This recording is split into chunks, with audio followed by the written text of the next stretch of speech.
Some families break slowly, cracks spreading over years until the foundation finally crumbles. Mine shattered in a single night on a rain-soaked road where my parents left me to die. The math was simple in their minds. One chronically ill daughter equals too many medical bills, too much sacrifice, too heavy a burden. So they made their choice, drove away, and left the girl with the failing body behind them like discarded trash. They never looked back to see the headlights that appeared after theirs faded. Never felt the presence that had been watching from the shadows. They never imagined I'd survive. They called me their greatest burden. I became their worst nightmare instead. Just before we get back to it, I'd love to know where you're watching from today. And if you're enjoying these stories, make sure you're subscribed, because tomorrow's special episode is one you definitely don't want to miss. Rain pelted the windshield as we drove through the darkness, each drop echoing the heavy silence inside our family sedan. I sat in the back seat, my thin fingers tracing the fog my breath created on the window. Something was wrong. Even through the haze of pain medication, I could feel it. The air inside the car was different tonight. "Dad, where are we going?" I asked, my voice barely audible above the storm and the rhythmic swish of windshield wipers. "It's pretty late for a doctor's appointment." No answer came from the front seat, just the tightening of my father's knuckles on the steering wheel. White, bloodless. My mother stared straight ahead, her profile illuminated by occasional flashes of lightning. I hadn't seen her look at me directly in weeks. "My name is Leah Wells. I'm 17 years old, and tonight everything would change." The neurological condition started showing symptoms when I was 12. First, it was just occasional tremors dismissed as growing pains or anxiety. By 14, I needed a cane on bad days. By 16, I'd become familiar with the wheelchair kept folded in our trunk, and hospital staff greeted me by name. My parents' savings dwindled with each specialist, each treatment, each new medication that promised relief but delivered only side effects. "We're almost there," my father finally said, his voice flat and unfamiliar. The car slowed as we turned onto a country road I didn't recognize. Trees loomed on either side, their shadows dancing in our headlights. I shifted uncomfortably, pain radiating down my spine. My medication was wearing off, and the tremors would start soon. "Mom." I leaned forward, trying to catch her eye in the rear-view mirror. "I think I need my next dose early. The bumpy road is. You'll be fine." She cut me off, her voice colder than I'd ever heard it. A flash of memory hit me. My 8th birthday. Mom had baked a chocolate cake with rainbow sprinkles. Dad had lifted me onto his shoulders so I could touch the ceiling, declaring me the tallest 8-year-old in the county. My brother Caleb, 9 years older and already towering over me, had laughed and presented me with a handmade bracelet of colored string. "One color for each year," he'd explained. "I'll add another one next birthday." The bracelet was still in my drawer, at home. He never got to add the 9th color. Caleb had disappeared from our lives when he was 17 after a thunderous argument with our father that shook the walls of our house. I was only 8 then, confused and heartbroken by his sudden absence. Mom would only say he'd gone to find his own way, but the hollow look in her eyes told me there was more to the story. The car lurched to a stop, jolting me back to the present. We were on a dirt shoulder beside the main road, still miles from anywhere. No houses, no streetlights, just darkness, rain, and the distant rumble of thunder. My father turned off the engine. "Get out," he said, not turning around. I laughed nervously. "What? Dad, it's pouring. Is this some kind of joke? Get out." Each word was punctuated by the drumming of his fingers on the steering wheel. "Take your backpack. We packed your essentials." Looking down, I noticed a small backpack on the floor by my feet. It hadn't been there when we left home. "Mom." My voice cracked. "What's happening?" My mother finally turned, her face a mask I didn't recognize. "We can't do this anymore, Leah. The medical bills, the constant care. Watching you deteriorate. We've given everything we have. But I'm your daughter, I whispered, cold fear spreading through my chest. You're a burden, my father said flatly. We have nothing left. No savings, no retirement, no life outside of hospitals. The community support dried up years ago, my mother added, her voice mechanical. People moved on. The fundraisers stopped. The insurance won't cover experimental treatments. We can't watch you suffer anymore. So, you're leaving me on the side of the road? I couldn't believe the words coming out of my mouth. Neither of them answered. My father popped the trunk, then stepped out into the rain. He walked around to my door and yanked it open, rain immediately soaking the back seat. Dad, please, I begged, shivering as cold drops hit my skin. Whatever I did, I'm sorry. I'll try harder. I'll not. He interrupted. It's what you are, what you've become. His hand closed around my arm, pulling me from the warmth of the car. My legs, weak and unreliable, gave out immediately. I collapsed onto the muddy shoulder, landing hard on my side as pain shot through my hip. Your backpack, he said, tossing it beside me. It landed in a puddle, water immediately soaking through the fabric. I looked up at the people who had given me life, who had once tucked me in at night and checked for monsters under my bed. Their faces were expressionless. No tears, no guilt, nothing recognizable as love or regret. Why? I managed to ask through chattering teeth. My mother looked away. My father simply turned and walked back to the driver's side. No goodbyes, no words of love, of consolation, not even of regret. Just silence and the slam of car doors. The engine roared to life, and they drove away, tail lights quickly disappearing into the stormy night. I tried to stand, but my legs wouldn't cooperate. The tremors had started in earnest now, intensified by cold and fear. I crawled toward the edge of the road, seeking shelter in the shallow ditch. Rain pounded my back, soaking through my thin sweater. Headlights appeared in the distance, and hope surged within me. I raised a trembling hand, trying to signal for help. The truck slowed slightly as it passed, but then accelerated away, leaving me alone once more. This couldn't be real. This was a nightmare. A fever dream brought on by medication. My parents wouldn't abandon me. They couldn't. Yet the cold mud seeping through my clothes and the icy rain on my skin told me otherwise. I don't know how long.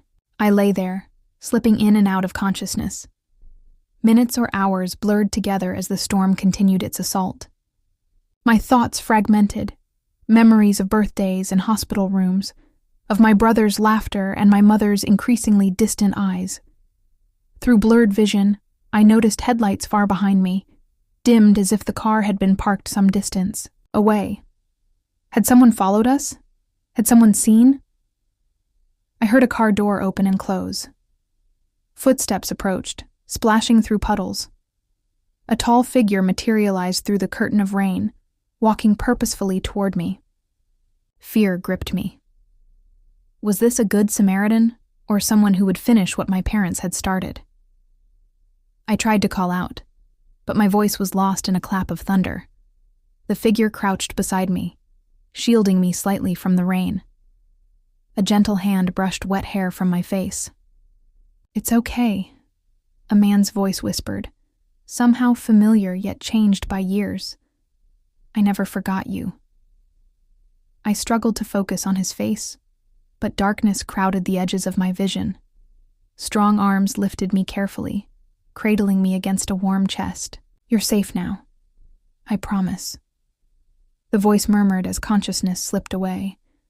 My last thought before blackness claimed me was that I knew those words, knew that voice from somewhere deep in my past. A voice that belonged to bedtime stories and protective arguments. To a brother who had vanished from my life nearly a decade ago. "Caleb," I whispered.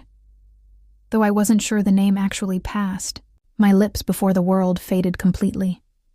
Warmth. That was the first sensation that greeted me as consciousness slowly returned. Warmth and the gentle crackling of a fire.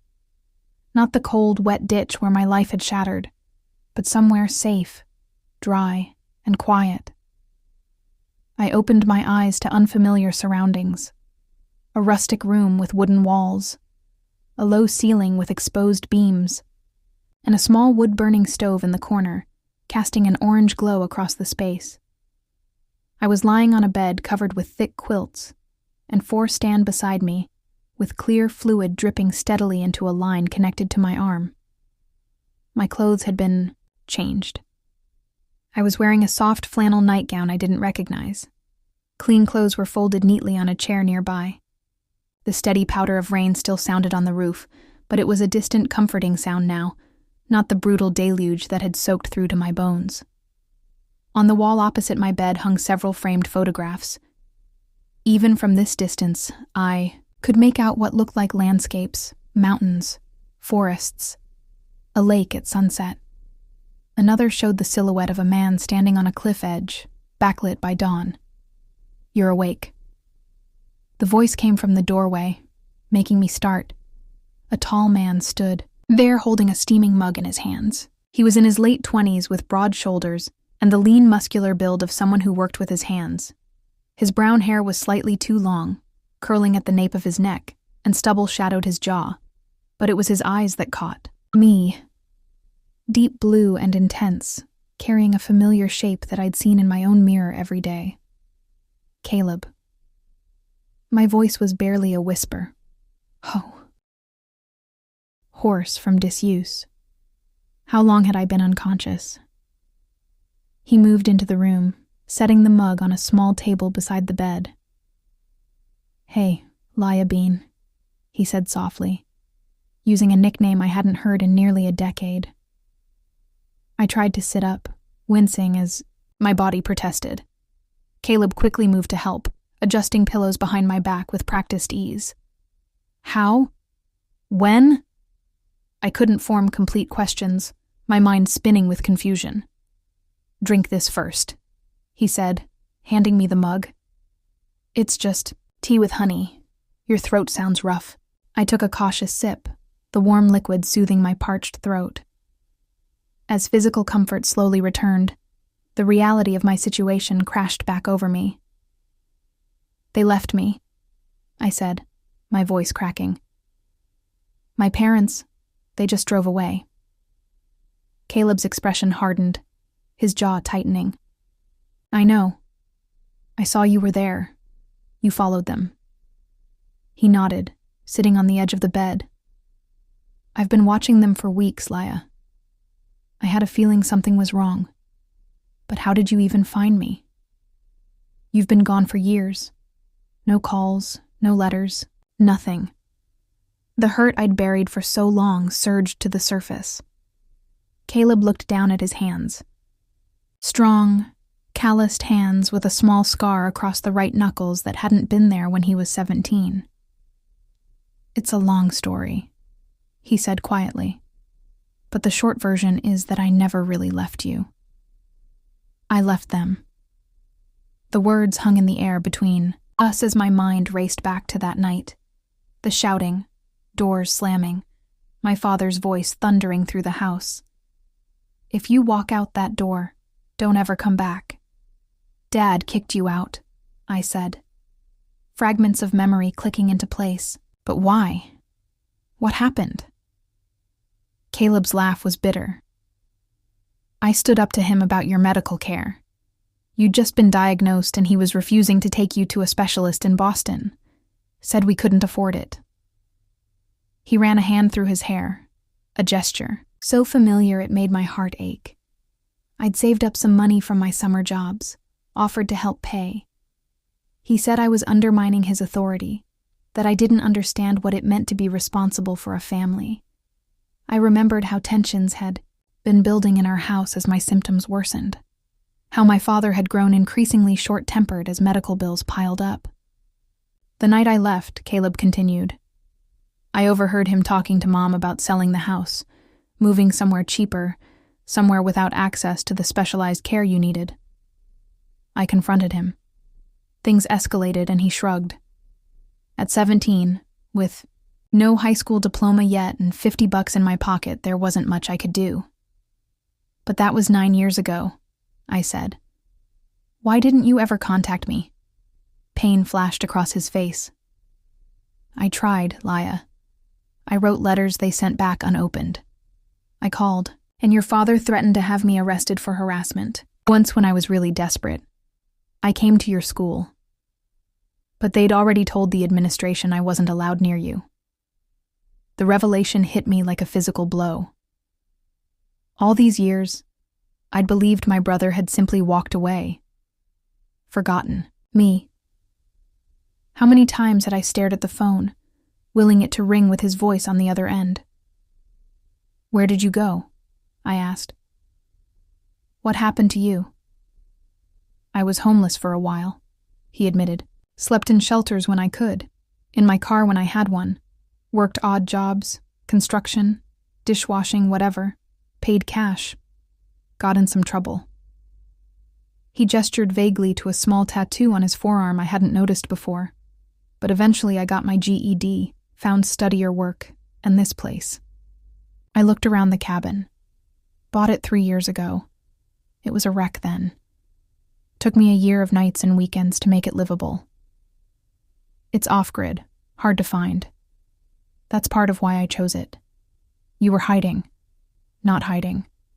Just staying under their radar. It's harder for them to find you if you don't leave a digital footprint. Them? I repeated, confused. Caleb's expression darkened. Laya. While you were unconscious, I made some calls, checked hospital records, talked to an old friend who works in social services. He hesitated. Your parents didn't just abandon you. They cleaned out your medical fund, the one from all those community fundraisers when you were first diagnosed. And they reported you as having run away voluntarily. The mug nearly slipped from my hands. What? Why would they? Insurance fraud. For one thing, Caleb said grimly, and to cover themselves legally, they're trying to make it look like you chose to leave. Not that they abandoned their disabled minor daughter on a deserted road in the middle of a storm. The betrayal cut deeper than I could have imagined. Not just left behind, but erased, rewritten as the villain in my own story. I've been documenting everything, Caleb continued, pulling out his phone to show me a folder of files. The withdrawal from your medical fund.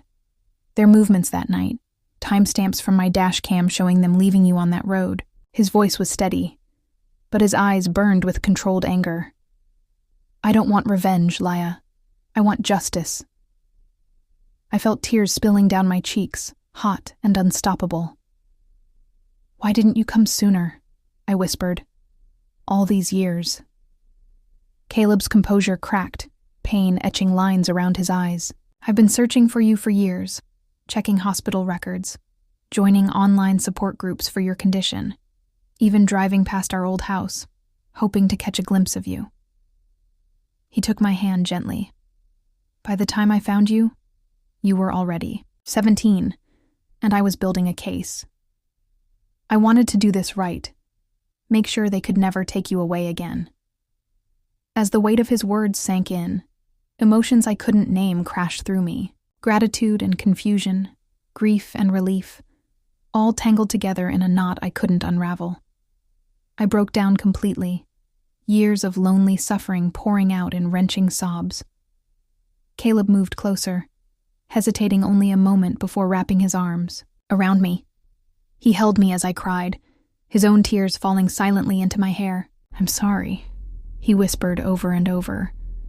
I'm so sorry I couldn't protect you better.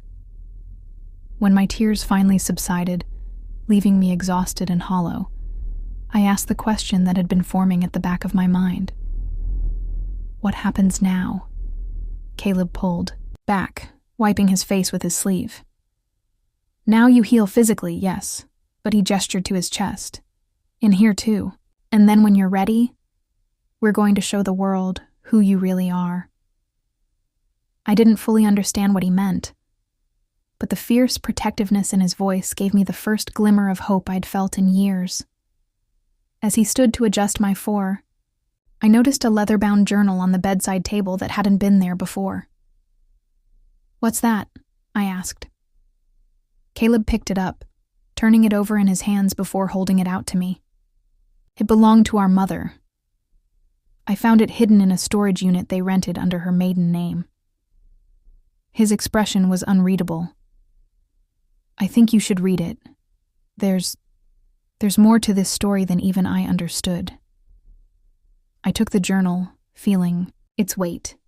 Not just physical, but the weight of secrets and history I wasn't sure I was ready to face. "Rest now," Caleb said, moving toward the door. "We've got all the time in the world to figure this out." As he left, I ran my fingers over the worn leather cover. Whatever lay within these pages might answer the questions that had haunted me for years, or raise new ones entirely. Either way, I wasn't alone anymore. For the first time in nearly a decade, I had someone fighting for me. I opened the journal to its first page and began to read. The morning sun filtered through handmade curtains, casting a warm glow across the wooden floorboards of the cabin. 3 weeks had passed since the night my parents abandoned me. 3 weeks of slow healing, of adjusting to this new reality where I wasn't alone anymore. "Arms up," instructed Anna, a woman in her mid-30s with close-cropped dark hair and keen brown eyes. "Good. Now hold it for 10 seconds. I raised my trembling arms, gritting my teeth against the burning sensation in my muscles. Anna watched with professional detachment, but I'd come to recognize the subtle signs of approval in her expression. The slight nod, the way the corners of her eyes crinkled when I pushed through pain. Anna Kim wasn't just Caleb's friend. She was a former military medic who now worked at a small clinic 30 miles away. She came by 3 times a week to help with my physical therapy and check my medication regimen. 7, 8, 9, 10. "Excellent," she said as I lowered my arms, sweat beading on my forehead despite the cool morning air. "You've gained 5 degrees of mobility in your shoulders since we started." "Doesn't feel like much," I muttered, reaching for the water bottle beside me. "Healing isn't linear, Laya," Anna replied, making notes in a small medical journal. "Your body's been through significant trauma, and that's not counting the psychological impact of what happened." What happened? Such a simple phrase for an event that had shattered my world. Even after 3 weeks, I struggled to process the reality that my parents had deliberately abandoned me to die. The cabin door opened, and Caleb entered carrying a basket of vegetables. Carrots with earth still clinging to their roots, leafy greens, and early tomatoes. "Garden's coming along nicely," he announced, setting the basket on the kitchen counter. "How's the session going?" "Your sister's making good progress," Anna said, packing up her equipment. "But she's impatient. Runs in the family," Caleb replied with a wink in my direction. After Anna left, promising to return in 2 days, Caleb helped me to the porch where a comfortable chair awaited. Over the past weeks, I'd slowly explored the property, or rather what Caleb called the sanctuary. The cabin itself was deceptively simple from the outside. Weathered wood and a metal roof that pinged pleasantly during rainfall. Inside, however, it was equipped with unexpected comforts. Solar-powered electricity, a small but efficient kitchen, and even satellite internet access hidden behind a sophisticated firewall system. Beyond the cabin stretched several acres of wooded land, including a greenhouse, where Caleb grew vegetables year-round, a small workshop, and a stream that provided fresh water.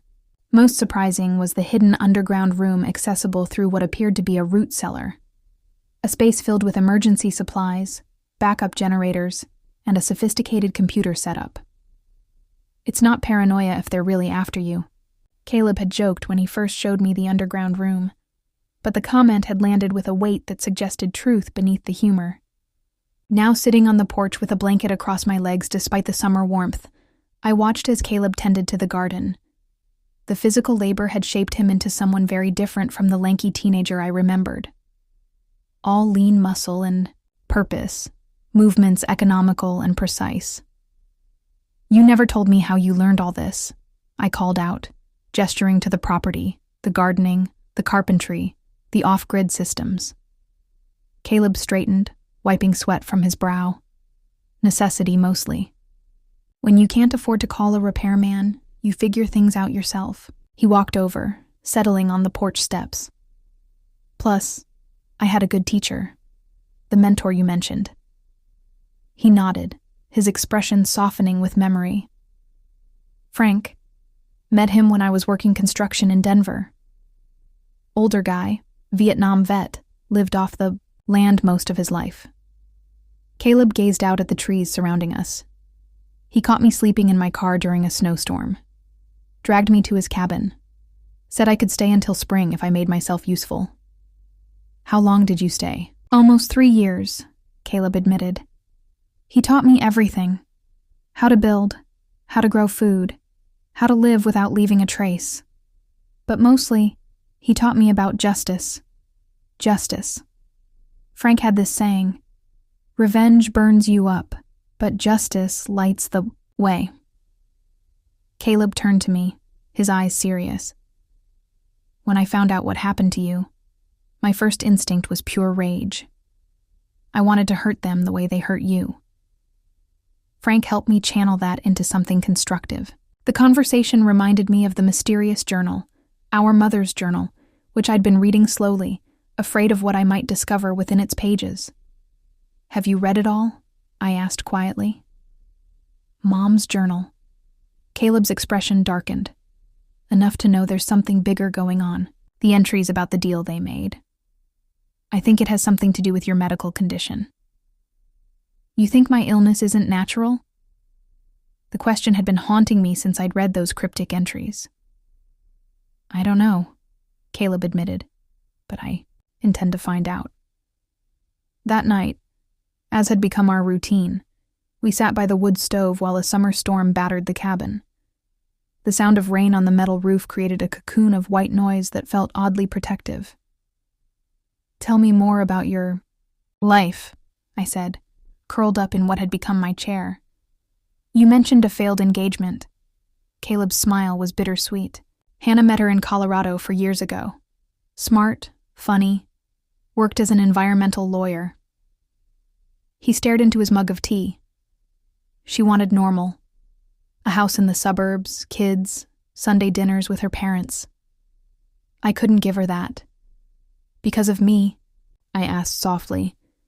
"Because of everything," he corrected. "My past, my need to stay off the grid, the nightmares that had me waking up screaming." He sighed. "We tried for almost 2 years, but eventually she gave me back the ring. Said she hoped I'd find peace someday." The admission made my heart ache. While I'd been suffering, Caleb had been sacrificing normal life to search for me, to build this hidden sanctuary. "I'm sorry," I whispered. "Don't be. Every choice I made, I'd make again." His voice was firm. "You're my sister, Laya. Family isn't supposed to be conditional." The words hung between us, a stark contrast to the brutal lesson our parents had taught me. Sleep didn't come easily that night. When I finally drifted off, I dreamed of the rainy roadside, of being abandoned. But in the dream, no one came to save me. I woke gasping, sheets tangled around my legs, my body sheened with sweat despite the cool night air. The next day, during physical therapy, I collapsed. The tremors overwhelmed me and frustration exploded into tears. "I hate this." I cried, pounding my fist against the floor. "I hate being broken." Anna didn't rush to comfort me or offer empty platitudes. Instead, she sat cross-legged on the floor beside me, her face serious. "You know why I left. The military?" she asked. The question surprised me enough to stem my tears. I shook my head. IED explosion. 3 of my team died. I survived, but not without scars. She rolled up her sleeve to reveal rippled burn tissue running from wrist to elbow. For months, I convinced myself I was broken, used alcohol to numb the pain, pushed away anyone who tried to help. Her eyes held mine steadily. Then one night, I put a gun in my mouth. I gasped softly. Obviously, I didn't pull the trigger, she continued. Her voice, matter of fact, because my dog knocked over a lamp at just the right moment, scared the hell out of me. Made me drop the gun. A small smile touched her lips. Stupid, right? Survived war only to be saved by a clumsy Labrador. What happened then? I asked. I realized something important. Survival isn't enough. You can breathe and eat and sleep and still be dying inside. She helped me back into my wheelchair.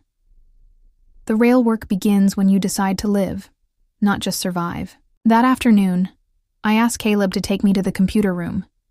It was time to start my own investigation into what had happened to me. Not just the abandonment, but the years of illness that had preceded it. We need to look into their financial records, I said, determination fueling my voice, and I want to search for information about experimental treatments for neurological conditions. Caleb raised an eyebrow but didn't question my sudden interest. He showed me how to use the secure computer system, explaining the precautions that kept our searches from being traced. Hours blended into days as we built our case. Caleb had already gathered extensive evidence. Bank statements showing the emptying of my medical fund, GPS data from the night they abandoned me, recordings of phone calls he'd made to hospitals asking about my whereabouts. I contributed by documenting my medical history, creating timelines of treatments and their effects. As I worked, strange patterns emerged. Treatments that seemed to worsen my symptoms. Doctors who appeared briefly in my care, only to be replaced without explanation. One evening, as I was writing in the journal my mother had left behind, adding my own entries beside hers, Anna burst into the cabin without knocking. "You've been made," she said breathlessly, her eyes wide with urgency. 2 men came to the clinic, today asking questions about a missing girl. "They had your photo, Laya." Caleb was on his feet instantly. "Government? Police?" Anna shook her head. "Private?" They didn't identify themselves, but one flashed what looked like a corporate security badge when he thought I wasn't looking. My blood ran cold. "How did they know to come to your clinic?" "I don't know," she admitted. "But they knew exactly what you look like, right down to the birthmark on your wrist." They said they were relatives, but she hesitated. "But what?" Caleb pressed. They didn't seem concerned. They seemed determined, like this was a retrieval operation, not a rescue. Later that night, after Anna had left with promises to alert us if the men returned, I found a letter slipped under the cabin door. A plain, white envelope with no return address. Inside was a single typed line. "You were never meant to survive. Stop digging." My hands trembled as I showed it to Caleb. He read it, his face hardening into a mask of controlled fury. "Come with me," he said quietly, leading me to the computer room. He activated a monitor I hadn't seen before, a security feed showing various angles of the property. "Look." He pointed to timestamp from earlier that day, when both of us had been at Anna's clinic for my checkup. The footage showed a dark sedan parked at the edge of the property.